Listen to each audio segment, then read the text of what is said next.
exhale, đẩy chân 45 degree. Chân sau 45 độ. And rest the heel down. Hạ gót chân trước xuống. Then slowly how to inhale, take it up and straight here. And 1 mét gap. Hai chân cách nhau 1 mét. Then slowly here, inhale, take it up here. Then exhale, go down, go down, go down.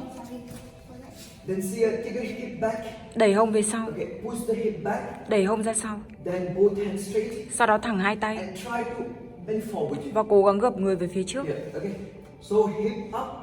Hông lên. And bend forward. Then Và gập trước. Take it straight, look up straight. Cuối cùng thì thẳng tay nhìn lên.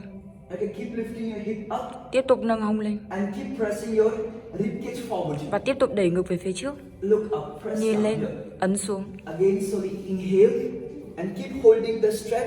Tay vẫn giữ dây. And exhale, bend forward, stretch. Gập người về phía trước kéo căng.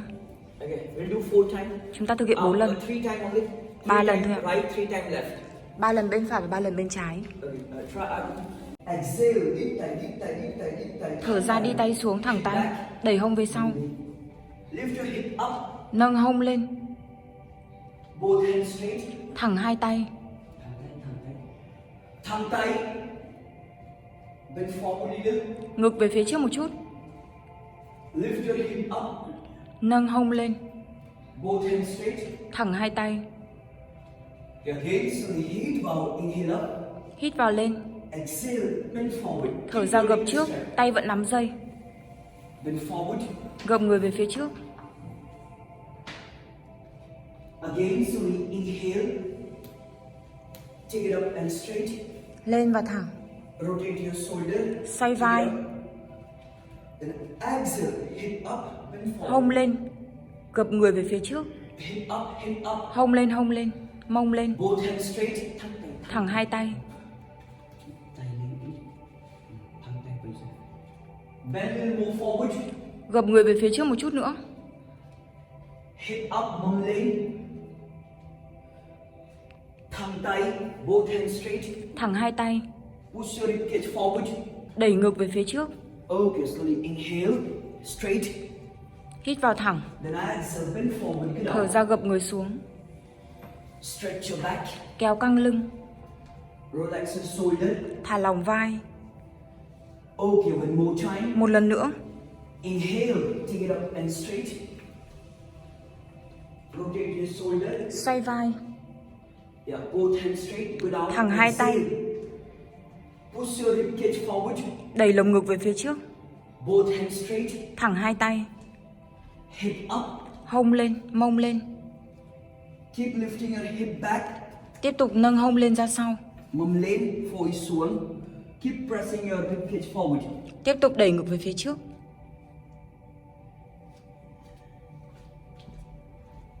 And slowly inhale, straight. And exhale, bend forward, get up. Stretch your back. Kéo căng lưng, Straight. thẳng hai tay. Stretch down more. Kéo căng người xuống hơn nữa. Okay, slowly inhale and relax. Đôi chân. Inhale, từ từ lên, come up. Thở ra. Exhale, bend forward, get down. Ấn người Stretch. xuống phía trước kéo căng. Press down more. Ấn người xuống hơn nữa. Again, slowly inhale. Từ từ hít vào lên. Exhale, thở ra, press down, stretch down. Press the shoulder down, ấn vai, thẳng tay, both hands straight. Thẳng hai tay. Okay, last two. Hai lần nữa. Từ từ hít vào, inhale, hunch your back, hunch Cuộn your lưng back. lên. Thẳng tay, hand straight. Thở ra, exhale, press down. Press everyone more. Mọi người ấn xuống sâu hơn nữa. Again, slowly inhale, hít vào, từ từ lên. Hunch your back, hunch Cuộn your lưng back. lên.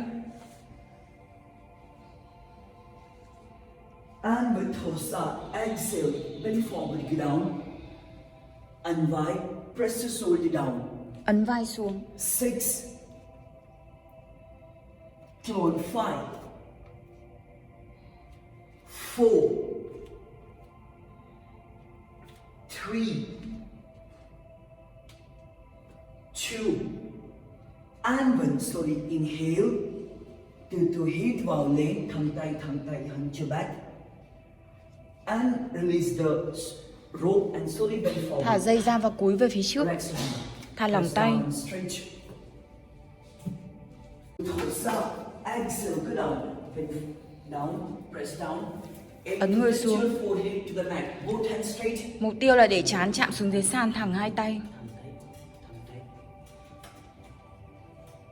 Slowly inhale, từ từ hít vào lên, inhale, hunch your back, Cuộn lưng lên, and look up. nhìn lên. Toes up, exhale, go down, try to touch your forehead on the mat. Cố gắng để trán chạm thẳng. Push your shoulder down, Ấn vai xuống. thẳng tay, both hands straight, Thẳng hai tay, hands straight. thẳng tay. Again, slowly inhale, take it up and straight. Look up. Nhìn lên. Exhale, toes up, unwind, press the shoulder down. More Ấn and vai more. xuống hơn nữa. Both hands straight. Thẳng press hai down. tay, ấn xuống. Okay, one more. Một lần nữa. Slowly inhale, take it up and straight. And exhale, slowly get down, press down and stretch and stay there. Ấn xuống và kéo căng giữ nguyên. Come on, 6, 5, 4, 3, 2, and 1. Okay, slowly come up here. Both hands down. Hai Now, tay xuống, hunch your back, cat mèo pose. cuộn lưng. Lock your chin. Khóa knees cằm. in. Stay there. Come on, 6, Giữ nguyên. 5. Come on. 4, 3, 2, and 1. Okay, so you come on. Swipe your block down. Trượt swipe gạch your xuống. block down. Trượt gạch xuống. Now try to touch your head to the wall. Cố gắng để đầu chạm tường. Press down. Ấn xuống. Now touch your head towards the wall. Đầu chạm tường. Both hands straight. Thẳng hai tay.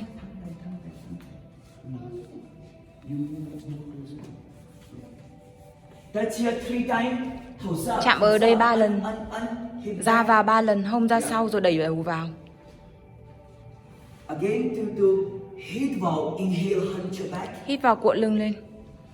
Slowly hunch your back. Từ từ cuộn lưng lên. And exhale. Go forward, closer to the wall. Cúi người xuống phía trước gần vào tường. More forward. Về phía trước hơn nữa. Both hands straight with thumb tay. Unwind. Thumb tay.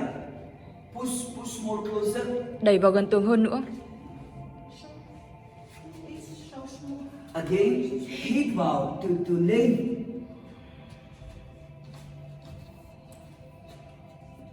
And with toes up, từ xuống. Exhale. Press forward. Ấn về phía trước. Touch your head to the wall. Đầu chạm tường. Both hands straight. Thẳng hai tay. Thumb tay, make it straight. Press more closer. Ấn đầu gần vào tường hơn nữa. Thumb tay. Okay, slowly come up, inhale. Từ từ lên.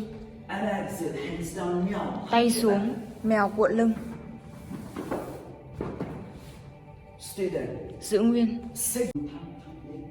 Hít vào. Toes up.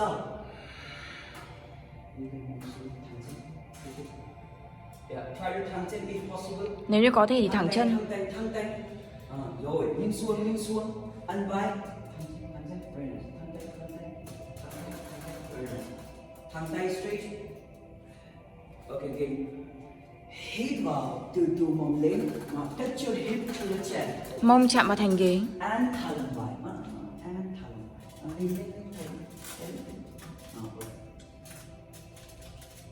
Thả lỏng vai. Tay lên. Okay. Now again, first, mom back only. Đầu tiên đẩy hông ra sau. Yeah. Put the body weight slowly. Yeah, more. Từ từ rồi trọng lượng cơ thể. Now to move slow. To move forward now. Từ từ mông về phía trước. Thẳng chân. Rồi, then be careful with the lower back. Cẩn thận với lưng dưới. Okay, từ hít vào, gập chân. And very good. Lưng thẳng, up and straight. Lên và thẳng. Ready, thẳng vào. Again, first, mom back. Đầu tiên đẩy mông ra sau. Put the body weight on the rope first. Trọng lượng cơ thể dồn vào dây trước đã. Yeah, then slowly push your hip forward. Sau đó từ từ đẩy hông về phía trước. Touch your heel to the wall. Gót chân chạm vào tường. Thẳng tay. Very nice. Look down on the mat Nhìn xuống thẳng to press the shoulder down. để ấn vai xuống. If you look up, then it will go to the lower back. Nếu như mọi người nhìn lên thì sẽ bị điệp vào lưng dưới. Look down to press the shoulder down. Nhìn xuống để ấn vai One xuống. more. Inhale. Một lần nữa. Slowly come up. Từ Inhale. từ lên. Inhale.